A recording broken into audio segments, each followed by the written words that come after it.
Hello students, welcome to this class of the physics. Okay, last time we have studied the formula of the elongation. And what is the formula for the elongation? Elongation is given by the formula that is PLY. Okay, that is PL divided by AY. Okay, so one more question related to elongation, and the question is like this: determine elongation of the steel bar 1 meter long. So length of the bar is given. It is 1 meter long and 1.5 centimeter square cross sectional area. So area is given as 1.5 centimeter square.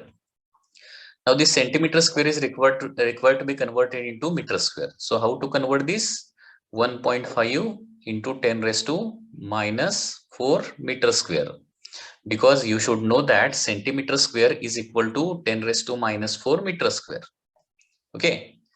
When subjected to a pull means force, 1.5 into 10 raised to 4 Newton.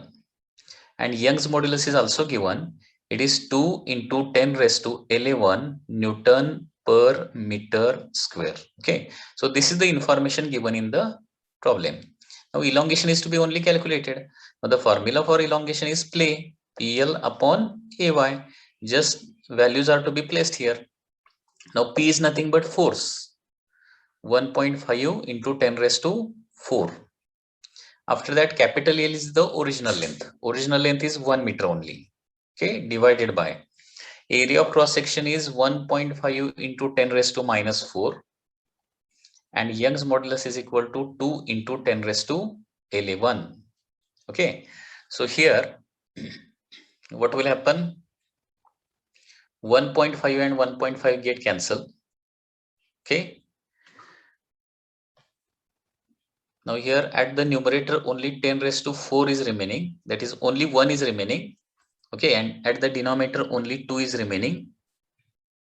And next is the calculation of the power. Calculation of the power will be like this: 10 raised to 4 divided by total power of the denominator. How much will be the total power? It is 10 raised to minus 4, 10 raised to 11. That is 10 raised to 7. And 10 raised to 4 divided by total 10 raised to 7. So 4 minus 7, that is 10 raised to minus 3. So elongation will be 1 by 2 means 0.5 into 10 raised to minus 3 meter. Now you know that 10 raised to minus 3 is nothing but milli. 10 raised to minus 3 is milli. So answer will be 0.5 millimeter. Okay. So this much will be the elongation in the bar due to this force. Okay. Now the next question is like this: a cable is replaced by another one of same length and material but twice the diameter. How will this affect elongation under the given load? How does this affect the maximum load it can support without exceeding the elastic limit? Okay. क्वेश्चनचा meaning लक्षात येतोय का बघा. क्वेश्चनचा meaning तुम्हाला clearly अगोदर सांगतो. Cable is replaced by another of same length and material but twice diameter. म्हणजे सुरुवातीला डायमीटर काय होता? फॉर एक्झाम्पल डी असेल तर नेक्स्ट डायमीटर येणार आहे 2D. म्हणजे डायमीटर फक्त रिप्लेस केलाय. डायमीटर रिप्लेस केलाय म्हणजे काय होणार आहे? डायमीटर मुळे काय चेंज होणार? Area of cross section change होणार आहे. ओके. एरियाचा फॉर्म्युला काय असतो बघा. हे बघा, initial diameter D1 is equal to D. Final diameter D2 is equal to 2D. Now initial area A1 is equal to pi by 4 D square. You should know this formula. Area in terms of diameter. Area is given by formula pi by 4 D square. In terms of radius, what is the formula? Pi r square only. Area is the pi r square, na? Area of cross section. Pi r square. In terms of radius. In terms of diameter, pi by 4 D square. Because diameter is r by 2. R by 2 चा square होणार ना? R square by 4 होणार. So this is the initial area, and new area is A2 is equal to pi by 4 as it is into diameter square, that is 2D square. So this will be equal to pi by 4 into 4D square. Okay, so this is the new area. Now question is that how will this affect the elongation under given load? याचा effect इलॉंगेशनवर काय होणार, म्हणजे area जर काय झाला π/4 d स्क्वेअरचा π/4 × 4 d square झाला, area change होतोय ना डायमीटर चेंज झाल्यावर, तर त्याचा इफेक्ट इलॉंगेशनवर काय असणार, what will be effect on the elongation. Now let's see the formula for the elongation. The formula for the elongation is PL/AY. Play correct ना. Now in this formula, what are the same things or what are the quantities which are going to remain as it is? That is, cable is replaced by another wire of same length. Okay, दोन्ही केबलची length same असणार आहे. Okay, after that next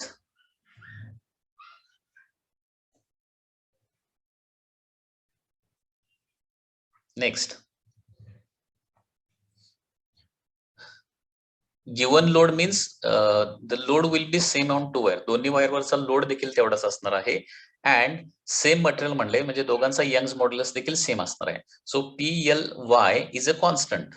okay, दोन्ही wire मध्ये PLY तेवढंच राहणार आहे. So L is inversely proportional to area असणार आहे. ओके, बघा कसं सॉल्व्ह करायचा. L is inversely proportional to area, so therefore new elongation divided by original elongation. हा रेशो कसा लिहिणार आपण, L2/L1 is equal to A1/A2 लिहिणार, because L is inversely proportional to area ना. L2/L1 is equal to A1/A2 येणार. Okay, या फॉर्म्युल्यापर्यंत कुणाला काय डाऊट असेल तर विचारा. इथपर्यंतचा पार्ट अगोदर लक्षात आला पाहिजे. सो पुन्हा एकदा रिपीट करतो इन्फॉर्मेशन. सुरुवातीला डायमीटर D होता, आता डायमीटर 2D केलाय. आता डायमीटर चेंज झाल्यामुळे काय चेंज होणार, एरिया चेंज होणार. एरिया कसा चेंज होणार बघा, तर इनिशियल एरिया सुरुवातीला डायमीटर D असेल तर इनिशियल एरिया A1 किती असणार, π/4 d स्क्वेअर. त्याच्यानंतर डायमीटर आता 2D झाला. ओके, तर न्यू एरिया किती होणार आहे, A2 is equal to π/4 × 2D square म्हणजे π/4 × 4D स्क्वेअर. हा इनिशियल एरिया आणि फायनल एरिया मिळाला आपल्याला, कारण दोन वायरचा फक्त चेंज काय आहे, डायमीटर चेंज आहे. आता डायमीटर चेंज केल्यावर इलॉंगेशन वर त्याचा काय इफेक्ट होणार हे विचारलंय क्वेश्चन मध्ये. So elongation is nothing but play. Okay, आता इथं सेम का आहे, फोर्स, लेंथ, वाय हे सगळं सेम दिलंय दोन्ही वायरचं. त्याच्यामुळे ते सगळं जर मी काढून टाकलं तर काय होणार आहे, L is inversely proportional to A, कारण L न्यूमरेटरला आणि L न्यूमरेटरला आहे आणि A डिनॉमिनेटरला आहे ना. त्याच्यामुळे L is inversely proportional to येणार. बघा, L is directly proportional to P असतं, L is directly proportional to L असतं, L is inversely proportional to A and L is inversely proportional to Y. Okay, आणि त्याच्यामध्ये फक्त PLY same ठेवलंय, A फक्त change केलंय and therefore L is inversely proportional to A लिहिलं.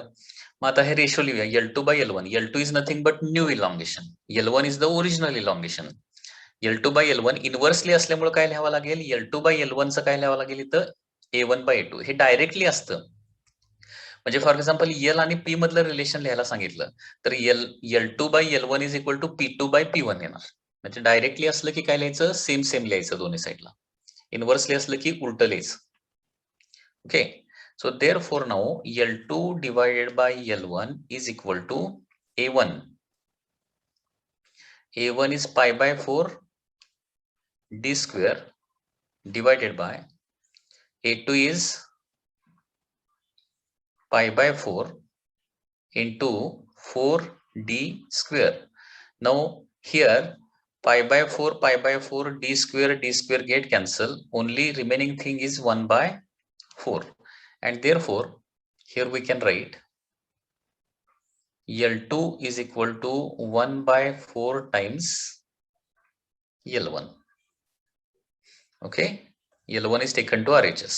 म्हणजे याचा मिनिंग काय होतो माहिती आहे का, तर डायमीटर डबल केला तर इलॉंगेशन 1/4 होते. Okay, that is when diameter of the wire is doubled.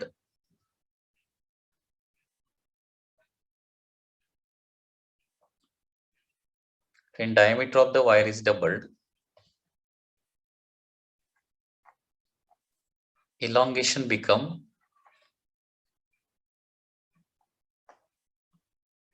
1/4.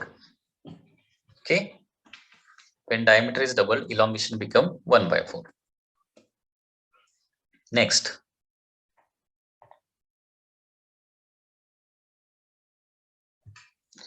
Now in the same question, what is the next question asked? How does this affect the maximum load it can support without exceeding the elastic limit? Okay, तर maximum load म्हणजे breaking force काढायचा आहे. म्हणजे breaking force, आता breaking, हे बघा breaking स्ट्रेसची आपण कन्सेप्ट बघितली बरोबर. Breaking stress is given by formula breaking force divided by area. Elastic लिमिटच्या पुढे गेल्यानंतर ती ब्रेक होण्याची शक्यता आहे. Breaking force divided by area. So याचा इफेक्ट मॅक्सिमम लोडवर म्हणजे ब्रेकिंग फोर्सवर कसा होणार आहे? मॅक्सिमम लोड म्हणजे ब्रेकिंग फोर्स आपण घेणार नंतर. Load means force, remember this. तर लोड, मॅक्सिमम लोडवर याचा इफेक्ट कसा होणार? म्हणजे ब्रेकिंग फोर्सवर याचा इफेक्ट कसा होणार आहे? तर ब्रेकिंग फोर्सचा फॉर्म्युला काढूया याच्यावर अगोदर. Breaking force is equal to काय येणार आहे? ब्रेकिंग स्ट्रेस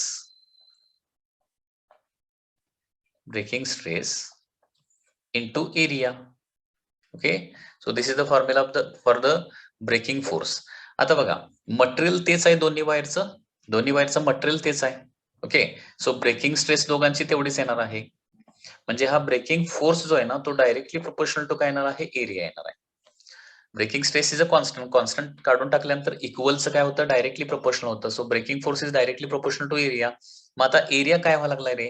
एरिया 4 टाइम्स व्हायला लागलाय ना. किंवा हा रेशो मध्ये लिहायचं झालं तर F2 by F1 is equal to लिहिणार आहे A2 divided by A1. Okay, so initial area is pi by 4 d square and new area is pi by 4 into 4 d square. So here pi by 4 d square get cancel. 4 is the answer here. So F2 is equal to 4 times F1. म्हणजे force जो होणार आहे तो काय होणार आहे? 4 times होणार आहे until it breaks. म्हणजे त्याला ब्रेक करायचा असेल तर फोर्स मात्र 4 टाइम्स करावा लागणार आहे. ओके, एरिया जर डबल केला तर.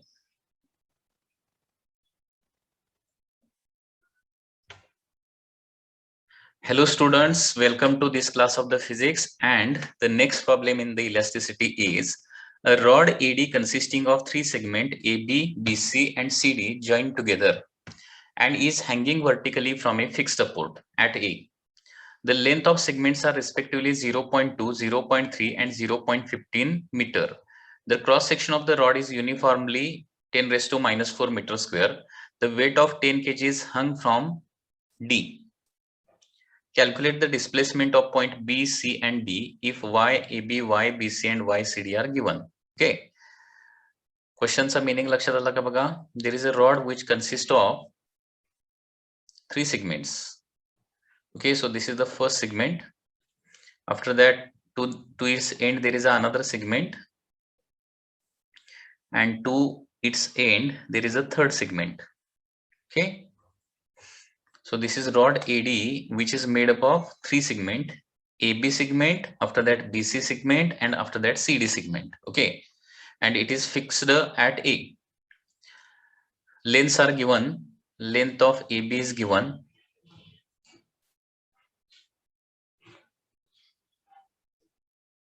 Length of part AB, that is original length, is given as 0.2 meter. Length of part BC is also given and it is 0.3 meter. Length of part CD is also given and length of part CD is 0.15 meter. So lengths are given. The cross sectional area of rod is uniformly, म्हणजे cross sectional area सगळ्या रॉडचा तेवढाच आहे. Cross sectional area is, that is equal to 10 raised to minus 4 meter square. A weight of 10 kg is hung from D. So from this point D, a weight is hanged here. Okay, it is of 10 kg. So how much force will act on all these rods? The force will be equal to mg. mg एवढा force काय होणार आहे? या सगळ्या rod वर act होणार आहे. So force here can be taken as mg. The force which is stretching the 2 rods, it will be equal to mg. Okay. Now here mass is given as 10 and value of G is 9.8. So total force is 98 Newton acting on the rods. म्हणजे लक्षात येते का बघा, या सगळ्या रॉडवर काय होणार आहे, बॉटमला लावलेला जो वेट आहे 98 न्यूटनचा वेट, तो काय करणार आहे, स्ट्रेचिंग फोर्स म्हणून ऍक्ट होणार आहे. क्वेश्चन मध्ये काय विचारलंय, what is the displacement of point B. B ची डिस्प्लेसमेंट किती होणार, सी ची डिस्प्लेसमेंट किती होणार आणि डी ची डिस्प्लेसमेंट किती होणार, हे आपल्याला फाइंड आउट करायला सांगितलंय. Okay. B, C and D पॉइंटची डिस्प्लेसमेंट डाऊनवर्ड डायरेक्शन किती होणार आहे, डिस्प्लेसमेंट होणार आहे म्हणजे डाऊनवर्ड डायरेक्शन ते मूव्ह करणार आहेत. ओके. कितीनं डाऊनवर्ड डिस्प्लेस होणार ते जर फाइंड आउट करायचं असेल तर आपल्याला प्रत्येक रॉडचं इलॉंगेशन फाइंड आउट करायला पाहिजे. एबीचं इलॉंगेशन झालं की ए पॉइंट हा फिक्स्ड असणार आहे, ए काय मूव्ह करणार नाही. एबीचं इलॉंगेशन जेवढं होणार ना तेवढ्या अमाऊंट काय होणार आहे, बी पॉइंटनं खाली जाणार आहे. So in this way C आणि डी पॉइंटचं देखील इलॉंगेशन आपण काढू शकतो. तर इलॉंगेशन काढण्यासाठी फॉर्म्युला वापरूया, that is elongation of A B. सुरुवातीला कॅल्क्युलेट करूया. Elongation of A B, that is elongation of AB is equal to PL upon AY. P means the force. Okay, how much is the force? It is 98. Original length of AB is 0.2 divided by area of cross section is 10 raised to minus 4 into Young's modulus is 3.5 into 10 raised to 10. That is of wire AB. 3.5 into 10 raised to 10. So here elongation of AB will be equal to 98 into 0.2. 98 2s are 196. So it will be 19.6 divided by 3.5 as it is. आणि आता 10च्या पॉवरचं calculation, 10 raised to minus 4 into 10 raised to 10 that is equal to 10 raised to 6. डिनॉमिनेटरला 10 raised to 6 येणार, न्यूमरेटरला गेल्यानंतर 10 raised to minus 6 होणार आहे मीटर. Okay. So this much will be the elongation of wire AB. आता हे कॅल्क्युलेशन देखील करावं लागेल अप्रॉक्सिमेटली. कसं कॅल्क्युलेशन करायचं अप्रॉक्सिमेटली बघा, डेसिमल पॉईंट काढून टाकतो, 196/35 होणार. आता याला 5 ने डिवाइड करतो, 5 7s are 35, 37.5 न्यूमरेटरला येणार. बरोबर आहे ना.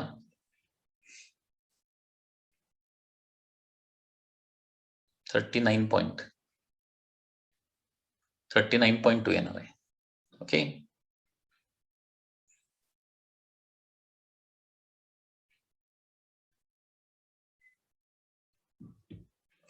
and divided by once again 7 ने याला डिवाइड करूया. Okay.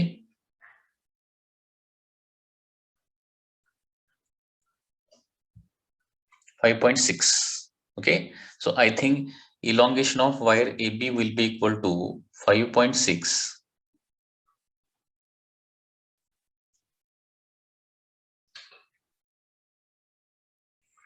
into 10 raised to minus 6 meter.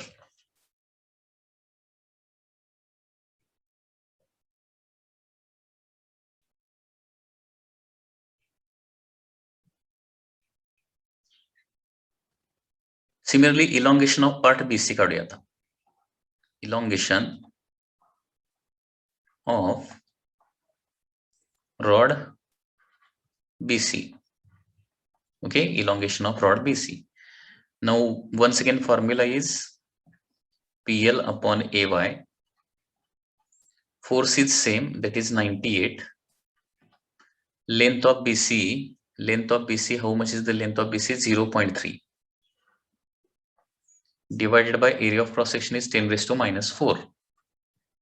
And Young's modulus of BC is 5 into 10 raised to 10.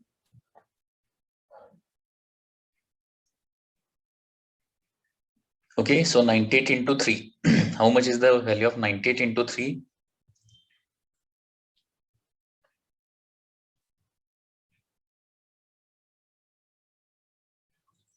29.4. Okay, this is 98.0, 98 into 0.3, that is equal to 29.4 divided by 5 into 10 raised to, that is minus 6.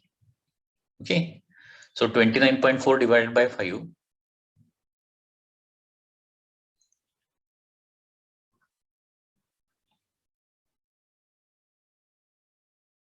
3.88 into 10 raised to minus 6 meter. Okay. So this is the elongation of part BC.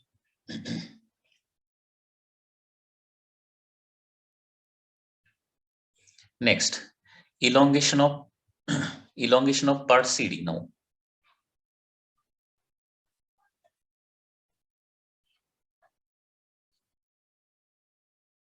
Rod CD. Elongation of CD is given by formula once again play PL upon AY. The value of force is once again 98. Length is equal to length is 0.15. Area of cross section is once again 10 raised to minus 4, and Young's modulus of last part is 2 into 10 raised to 10. So once again here 98 into 0.15. 15 ना 98 ला multiply करायला पाहिजे.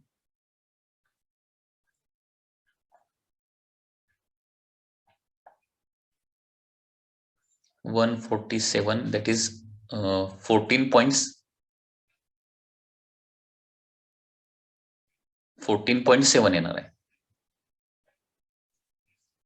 14.7 divided by 2 into 10 raised to minus 6 once again.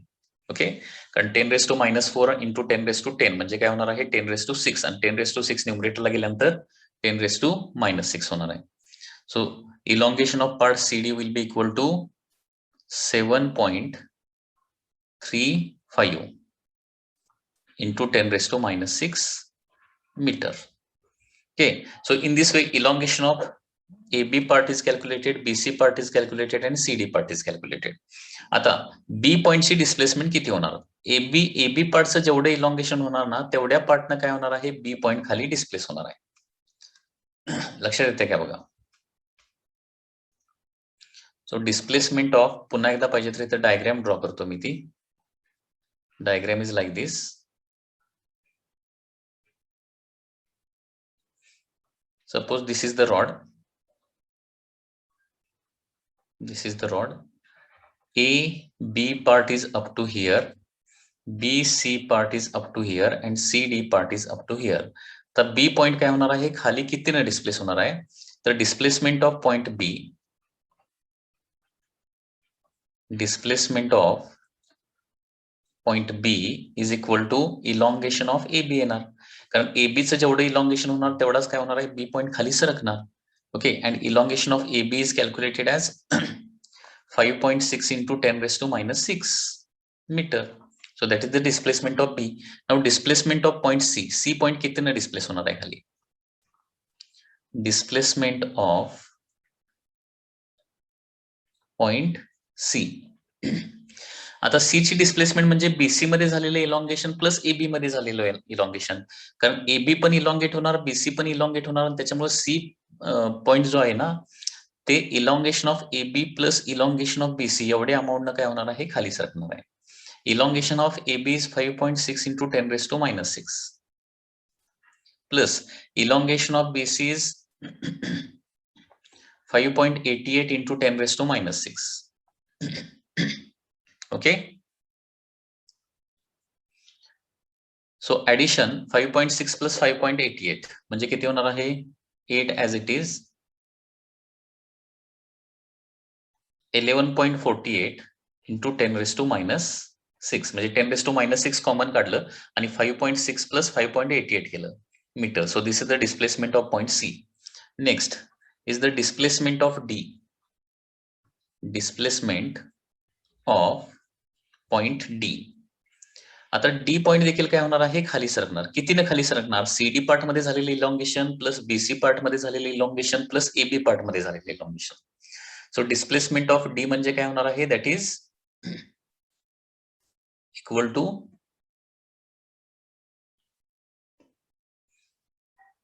elongation of part AB plus elongation of part BC plus elongation of part CD, and therefore it is 5.6 into 10 raised to minus 6 plus 5.88 into 10 raised to minus 6 plus 7.35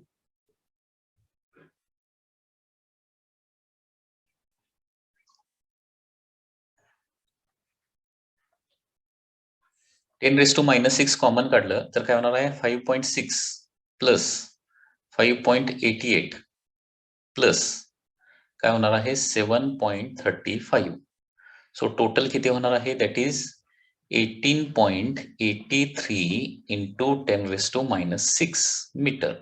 So this is the displacement of point D. So in this way you can calculate displacement of point B, displacement of point C and displacement of point D. Okay students.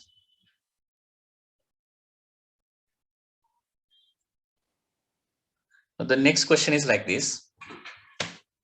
A block of weight 10 Newton is fastened to one end of a wire of cross-sectional area 4 mm square and it is rotated in a vertical circle of radius 30 centimeter. The speed of block at the bottom of circle is 3 meter per second. Find the elongation of wire when block is at the bottom of circle. Young's modulus of material of wire is 2 into 10⁻11 Newton per meter square. Value of G is to be taken as 10. G ची value 10 घ्यायची आहे. Question मध्ये काय दिले meaning लक्षात येतो का बघा. A block of weight 10 Newton. So weight means equal to mg. Okay, that is given as 10 Newton. Fastened to one end of wire of cross-sectional area. Area of cross-section is also given. That is 4 mm square. And rotated in a vertical circle of radius. Radius of circle is given. That is 30 centimeter. Okay, so radius is 30 centimeter. The speed of the block at the bottom of circle. Speed is also given. That is V is 3 meter per second. Find the elongation of wire when block is at the bottom of circle. Here Young's modulus is also given. Young's modulus is given as 2 into 10⁻11 Newton per meter square. Okay. So first of all, understand the question. What is the question?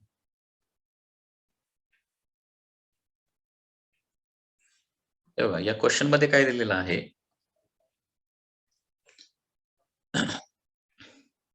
एका वायरला there is a wire like this आणि या वायरला काय केलेलं आहे एक weight attach केलेला आहे वेट ज्याचं वेट किती आहे 10 न्यूटन आहे आणि हे काय केलेलं आहे व्हर्टिकल सर्कल मध्ये असं रिव्हॉल्व केलंय it is revolved in a vertical circle about this centre point okay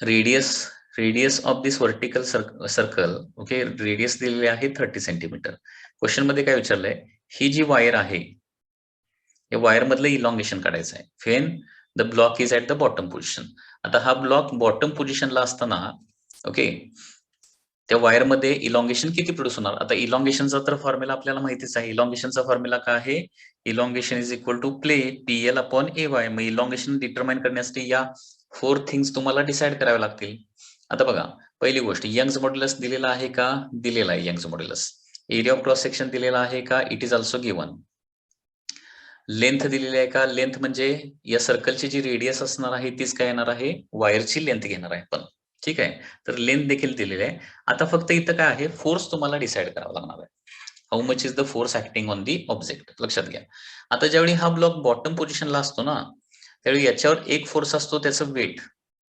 mg तर ऍक्ट होणारच आहे weight which acts in a downward direction आणि त्याचबरोबर आता हे सर्क्युलर मोशन टॉपिक मध्ये तुम्हाला आहे की सर्क्युलर मोशन मुळे काय होतं एक सेंट्रीफ्युगल फोर्स क्रिएट होतो लक्षात घ्या जर हे माहिती नसेल सेंट्रीपेटल सेंट्रीफ्युगल फोर्स वगैरे काय तर सध्या तरी एवढंच लक्षात ठेवा की सर्क्युलर मोशन मुळे ओके इथं आणखी एक एक्स्ट्रा फोर्स क्रिएट होतो ओके आणि त्याला काय म्हणतो आपण सेंट्रीफ्युगल फोर्स म्हणतो आणि तो सेंट्रीफ्युगल फोर्स किती असतो हा फॉर्म्युला आता लक्षात ठेवा याचं बाकीचं डिटेल आपण सर्क्युलर मोशन या टॉपिक मध्ये स्टडी करणार आहे म्हणजे या ऑब्जेक्टवर ऍक्ट होणारा एकूण फोर्स असणार आहे mg किंवा या वायरवर ऍक्ट होणारा एकूण फोर्स असणार आहे mg तर असणारच आहे वेट प्लस सर्क्युलर मोशन मुळे आणखी एक तिथं फोर्स क्रिएट होतो दॅट इज सेंट्रीफ्युगल फोर्स आणि तो असतो mv स्क्वेअर बाय तर ही गोष्ट तुम्हाला ही नवीन आहे थोडीशी इथं ती तुम्हाला लक्षात ठेवावं लागणार म्हणजे सुरुवातीला टोटल फोर्स काढूया आपण so total force acting on the wire total force acting on wire F is equal to its weight that is equal to mg plus centrifugal force हा centrifugal force कशामुळे तयार होतोय सर्क्युलर मोशन मुळे लक्षात ठेवा कारण सर्क्युलर मोशन मध्ये फिरवलंय ना त्याला मग आता हा फोर्स अगोदर कॅल्क्युलेट करून घेऊया mg ची व्हॅल्यू टोटल व्हॅल्यू त्याने दिलेली आहे, that is equal to 10 newton plus. Okay, आता mg जर 10 असेल तर m किती असणार, कारण इथं आपल्याला m कॅल्क्युलेट करावं लागेल ना. mg इज इक्वल टू जर 10 असेल तर m इज इक्वल टू काय होणार आहे, 10/g होणार आहे. m is equal to g ला RHS ला घेतला आणि g ची व्हॅल्यू किती दिली आहे त्यांनी, 10 दिली. सो 10/10 म्हणजे m ची व्हॅल्यू असणार आहे 1. सो इथं 1 लिहिलं मास. त्याच्यानंतर व्ही स्क्वेअर म्हणजे 3 चा स्क्वेअर लिहितो मी, 9 divided by radius of circular motion. हे 30 सेंटीमीटर आहे आणि 30 सेंटीमीटर म्हणजे 0.3 मीटर असतं, लक्षात घ्या. 30 सेंटीमीटर म्हणजे 0.3 मीटर, कारण मीटर मध्ये व्हॅल्यू ठेवावं लागतील. सो 10 प्लस 9 डिवायडेड बाय 0.3 म्हणजे 90/3 असं लिहू शकतो. 90/3 म्हणजे काय येणार आहे, 30 येणार ना. So total force acting on the wire, ज्याच्यामुळे इलॉंगेशन क्रिएट होणार आहे, तो येणार आहे 40 न्यूटन. म्हणजे या प्रॉब्लेम मध्ये हीच फक्त तुम्हाला थोडीशी वेगळी गोष्ट आहे की जी कॅल्क्युलेट करावी लागणार आहे. ओके, तर सर्क्युलर मोशन मुळे काय होतो, इथं वेट व्यतिरिक्त आणखी एक फोर्स ऍक्ट होतो, दॅट इज mv²/r. हे तुम्हाला सध्या लक्षात ठेवावं लागणार, कारण सर्क्युलर मोशन ज्यांना टॉपिक अजून झालेला नाहीये त्यांना सेंट्रिफ्युगल फोर्स म्हणजे काय वगैरे माहिती नसेल, तर त्यांनी काय करायचं, ते सर्क्युलर मोशन टॉपिक मध्ये आपण डिटेलमध्ये स्टडी करणार आहे. आता एवढंच लक्षात ठेवा, व्हर्टिकल सर्कल मध्ये बॉडी रिव्हॉल्व केली तर बॉटम मोस्ट पोझिशनला 2 फोर्सेस ऍक्ट होतात, mg आणि mv²/r. तर टोटल फोर्स 40 न्यूटन आला. मग आता फक्त इलॉंगेशन काढूया. Now elongation. Elongation L is equal to PL upon AY, that is play. Okay, the value of P is, P म्हणजे force, that is 40. Original length म्हणजे radius, that is 0.3. कारण वायरची जेवढी लेंथ असणार ना तेवढी रेडियस ऑफ द सर्कल असणार आहे. Okay, area of cross section is 4 millimetre square. तर 4 × 10⁻⁻6 मीटर स्क्वेअर होणार, बरोबर आहे ना. कारण हे मी तुम्हाला कन्व्हर्जन फॅक्टर सांगितलंय बघा. 4 mm² म्हणजे काय असतं, 4 × 10⁻⁻6 मीटर स्क्वेअर असतं, कारण मीटर स्क्वेअर मध्ये व्हॅल्यू ठेवावं लागणार आहे. mm² म्हणजे 10⁻⁻6 मीटर स्क्वेअर असतं. Into Young's modulus, into Young's modulus is 2 × 10⁻11.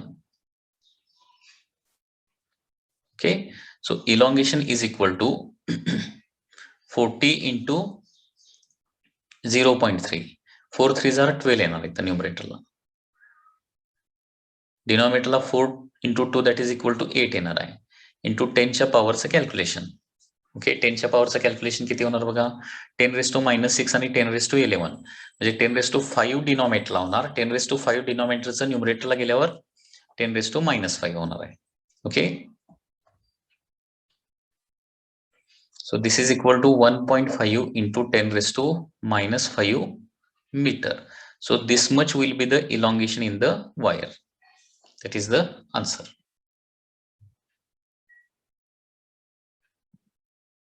Now the next question is like this. A 2 kg mass is suspended by a rubber cord 2 meter long. Okay, so it is 2 meter long and cross section 0.5 centimeter. Okay, and cross section 0.5 centimeter. It is made to describe a horizontal circle of radius 50 centimeter. Okay, in 4 times a second. Find extension of the cord. Young's modulus y is 7 × 10⁸ Newton per meter square. Question मध्ये given काय बघा आणि क्वेश्चनचा meaning काय बघा. Okay, इथं मास जे दिलेलं आहे, या क्वेश्चन मध्ये मास तुम्हाला दिलेला आहे. Mass is given as that is 2 kg. After that rubber cord has length, original length is given that is 2 metre. Okay, and cross sectional area दिलेला आहे 0.5. ऍक्च्युली सेंटीमीटर स्क्वेअर पाहिजे, 0.5 सेंटीमीटर स्क्वेअर. हे area SI system मध्ये लिहूया, 0.5 into centimetre square म्हणजे 10⁻⁻4 metre square, कारण centimetre square म्हणजे 10⁻⁻4 metre square असतं. In a horizontal circle of radius 50 centimetre. Here radius of circular motion is given, that is 50 centimeter, that is 50 × 10⁻⁻2 meter.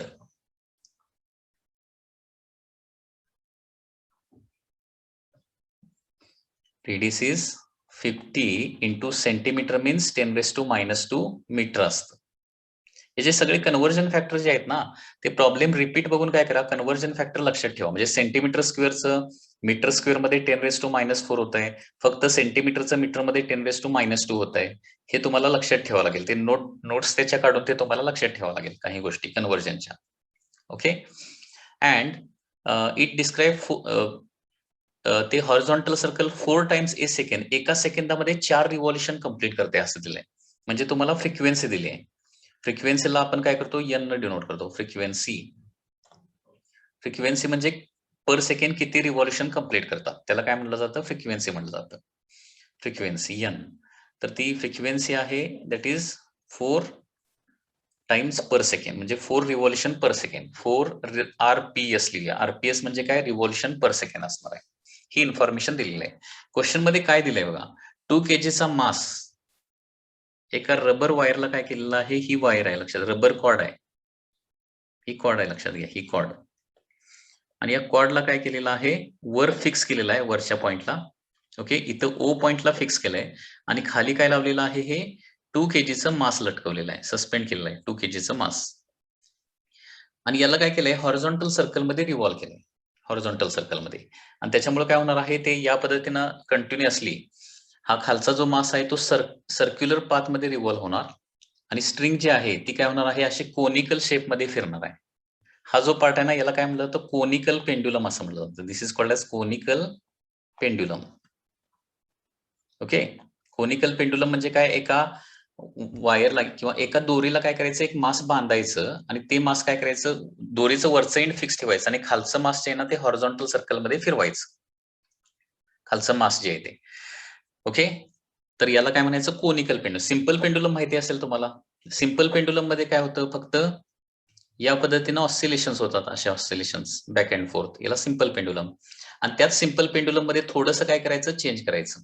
म्हणजे त्याची जी string आहे ती काय करायची, म्हणजे त्याचं खालचं जे मास आहे ना ते काय करायचं, हॉरिझॉन्टल सर्कल मध्ये फिरवायचं असं, या पद्धतीनं. तर त्याच्यामुळे काय होणार, इथे कोन तयार होणार आहे, कोन. आणि याच्यामुळे काय म्हटलं जातं, this is called as conical pendulum. ठीक आहे. आता या सर्कलची रेडियस पण इथे दिली आहे. हे जे ज्या सर्कलमध्ये ते रिव्हॉल्व होतंय त्या सर्कलची रेडियस दिलेली आहे. This is the R. Original length देखील दिलेली आहे. अँगल थीटा इथं जो काय असेल तो दिलेला आहे. ठीक आहे. आणि विचारलंय या वायरचं इलॉंगेशन किती क्रिएट होणार आहे. आता या वायरमध्ये जेवढं टेन्शन, म्हणजे या वायरवर जेवढा फोर्स ऍक्ट होणार ना त्याच्यानुसार त्याचं इलॉंगेशन होणार. म्हणजे इथं प्रॉब्लेम काय आहे तुम्हाला, तिथं टेन्शन फक्त कॅल्क्युलेट करता आलं पाहिजे. आता पुन्हा एकदा सर्क्युलर मोशन मध्ये टेन्शन इन द स्ट्रिंगचा फॉर्म्युला दिलेला आहे. ओके, तो डायरेक्ट फॉर्म्युला मी इथे यूज करणार आहे. तर माहिती नसेल तर हा फॉर्म्युला ऍज इट इज तुम्हाला लक्षात ठेवावा लागेल. Tension in string of the conical pendulum. Tension in string of conical pendulum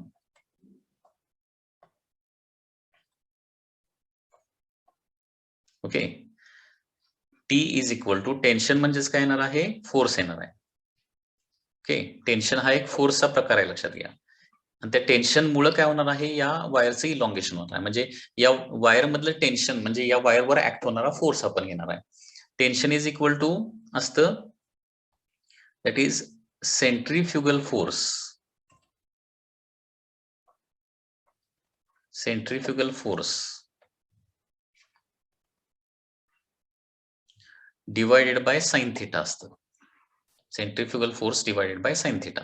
हा त्या टॉपिक मधून, सर्क्युलर मोशन टॉपिक मधून आलेला हा फॉर्म्युला आहे. ओके, सो वन्स अगेन हा फॉर्म्युला तुम्हाला सर्क्युलर मोशन टॉपिक झाल्यानंतर इझिली समजेल. ओके, तर कोनिकल पेंडुलमच्या स्ट्रिंग मध्ये टेन्शन असतं centrifugal force divided by sine theta. Okay, आता इथं सगळ्या व्हॅल्यू ठेवा लागतील.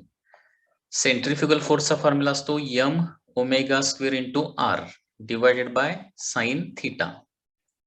ओके, m ओमेगा म्हणजे अँग्युलर व्हेलॉसिटी असतं आणि त्यात ओमेगा म्हणजे फॉर्म्युला असतो 2πn. But omega is equal to 2π into frequency असतं 2πn. सो टेन्शन येणार आहे that is m into omega square ना, ओमेगा स्क्वेअर म्हणजे 4π² n स्क्वेअर होणार into radius of the circular motion divided by the sine theta. आता sign थिटाची value पण replace करूया. But sine theta बघा, हा इथे एक राईट अँगल ट्रायंगल आहे. राईट अँगल ट्रायंगल हा साइन थिटा म्हणजे opposite side divided by hypotenuse होणार आहे. म्हणजे आर डिवायडेड बाय काय येणार आहे, एल येणार आहे. Okay, R divided by L. So tension येणार आहे M into 4 pi square N square. आरच्या ठिकाणी आर ॲज इट इज ठेवूया, डिवायडेड बाय साइन थिटाच्या ठिकाणी आर बाय एल ठेवूया. R R get cancel here and L is taken to the numerator. त्याच्यामुळे tension in the string create होणार आहे M into 4 pi square into N square into L. M into 4 pi square N square into L हे tension in the string येणार आहे. One second पुन्हा एकदा सांगतोय, दिस is the part of circular motion.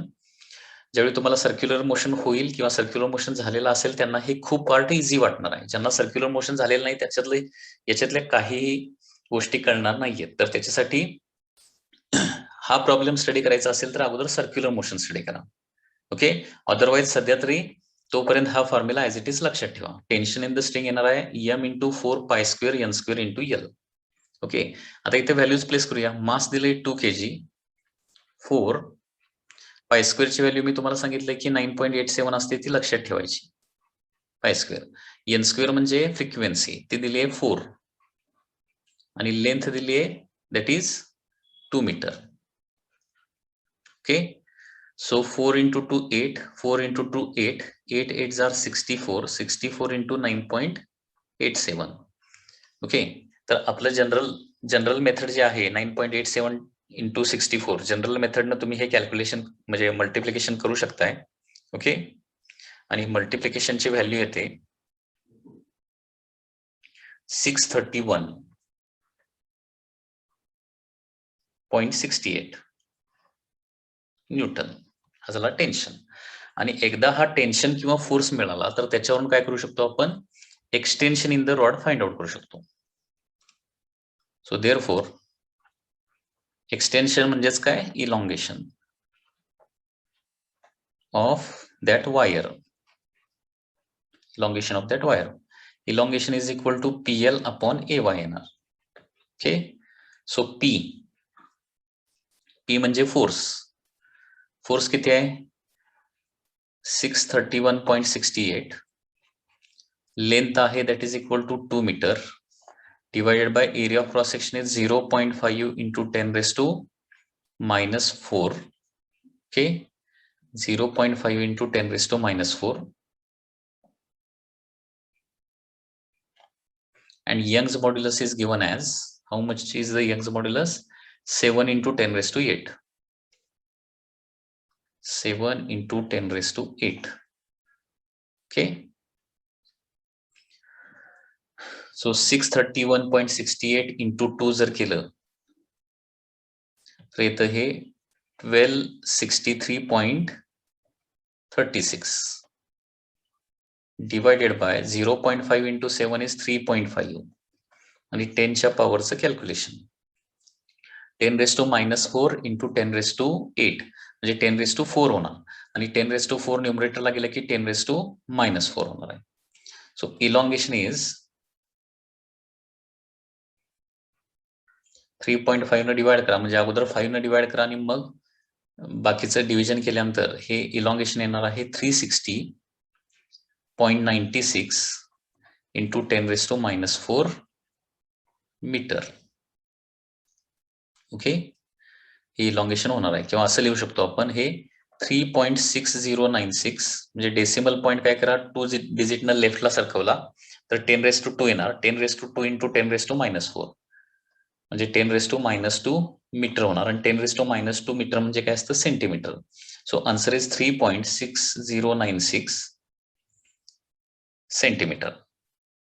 Okay, centimetre. So this is the elongation in the wire.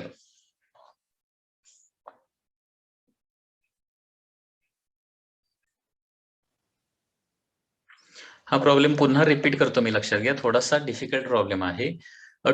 हे बघा इथं हा जो प्रॉब्लेम आहे तो कोनिकल पेंडुलमचा आहे. कोनिकल पेंडुलम इन डिटेल तुम्हाला सर्क्युलर मोशन या टॉपिक मध्ये स्टडी करायला मिळणार आहे. तर कोनिकल पेंडुलम म्हणजे काय असतं, एक दोरी असते, एक स्ट्रिंग असते, त्याचं वरचं एंड जे आहे ते फिक्स केलेलं असतं एका सपोर्टला खालच्या एंडला एक मास लावलेला असतं आणि ते मास सर्क्युलर मोशन मध्ये फिरत असतं, सर्कल मध्ये फिरत असतं. हा जो पेंड्युलम आहे ना, याला काय म्हणायचं, कोनिकल पेंड्युलम. याला कोनिकल पेंड्युलम का म्हणतात, कारण हा कोन शेप तयार करतो म्हणून. ओके, म्हणजे खालचा जो मास आहे, खालचं जे मास आहे ते सर्क्युलर मोशन मध्ये फिरणार आणि स्ट्रिंग जी आहे ती काय होणार आहे, ती कोन डिस्क्राईब करणार आहे. And therefore this is called as conical pendulum. आता इथं क्वेश्चन काय विचारलाय की या स्ट्रिंगचं किंवा या कॉर्डचं इलॉंगेशन किती होणार, ही जी रबर कॉर्ड आहे, रबर कॉर्ड जे आहे त्याचं इलॉंगेशन किती होणार हे क्वेश्चन मध्ये विचारलेलं आहे. ओके, मग इलॉंगेशनचा आपल्याला एकच फॉर्म्युला माहित आहे, elongation is equal to play.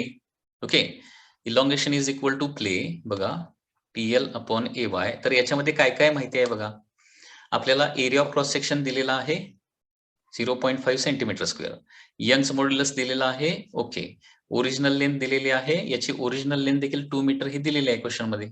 फक्त आपल्याला इथं फोर्स डिसाइड करावा लागणार आहे. आता या कॉर्ड वरचा फोर्स म्हणजे या कॉर्ड मधलं टेन्शन. ओके, या कॉर्ड मधला फोर्स किंवा या स्ट्रिंग मधला जो फोर्स असणार आहे ते म्हणजे काय असणार, स्ट्रिंग मधलं टेन्शन.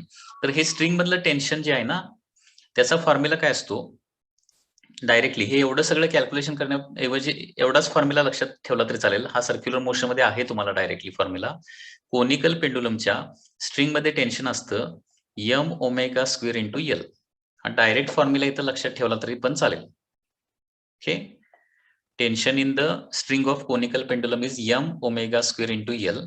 m म्हणजे मास ऍज इट इज, ओमेगा म्हणजे 2 पाय n असतं. ओमेगा म्हणजे काय असतं, 2 पाय n. आणि 2 पाय n चा स्क्वेअर केला तर काय होणार आहे, 4 pi square n square into काय होणार आहे, l. हे ओमेगा म्हणजे अँग्युलर व्हेलॉसिटी असतं, त्याचा फॉर्म्युला आहे 2 पाय n. 2 पाय n चा स्क्वेअर म्हणजे 4 pi square n square. Okay, आणि त्याच्यावरून हा टेन्शनचा हा फॉर्म्युला तुमचा येतोय. That is tension is equal to m into 4 pi square n square into l. आता इथे व्हॅल्यूज फक्त ठेवूया. मास आहे 2, त्याच्यानंतर 4 पाय स्क्वेअर 9.87 आणि n स्क्वेअर ची व्हॅल्यू 4 नाही येणार, 4 चा स्क्वेअर होणार इथं. 4 चा स्क्वेअर बाय मिस्टेक इथं 4 लिहिलं. 4 चा स्क्वेअर होणार आहे 16. ओके, इंटू 2 म्हणजे याला इंटू परत 4 होणार आहे आणि त्याच्यामुळे टेन्शनची व्हॅल्यू जी आहे ना ती थोडीशी चेंज होणार आहे, इंटू 4 टाइम्स होणार आहे याचं.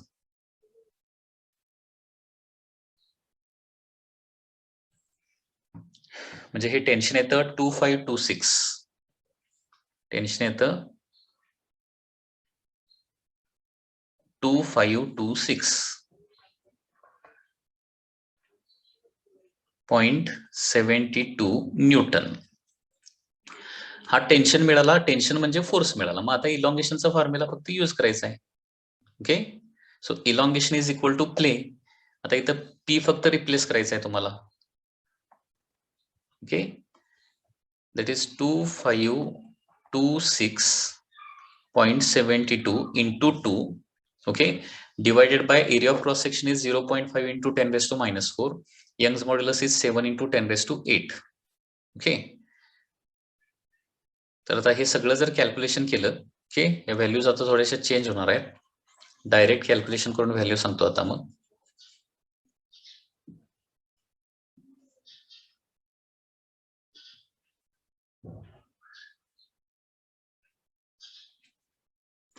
बघा, इलॉंगेशन इज इक्वल टू, याचं डबल करूया,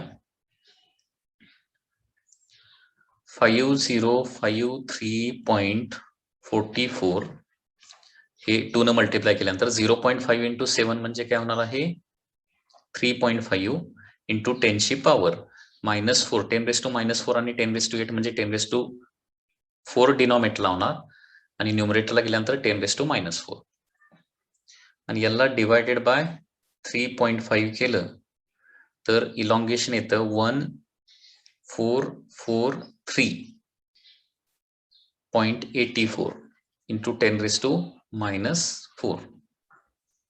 ओके, म्हणजे इलॉंगेशन 10 रेस टू -4 म्हणजे डेसिमल पॉईंट काय करायचा, 4 डिजिटनं लेफ्टला सरकवायचा, 1 2 3 4 म्हणजे 0.14438 मीटर एवढं काय होणार आहे, इलॉंगेशन क्रिएट होणार आहे. ओके,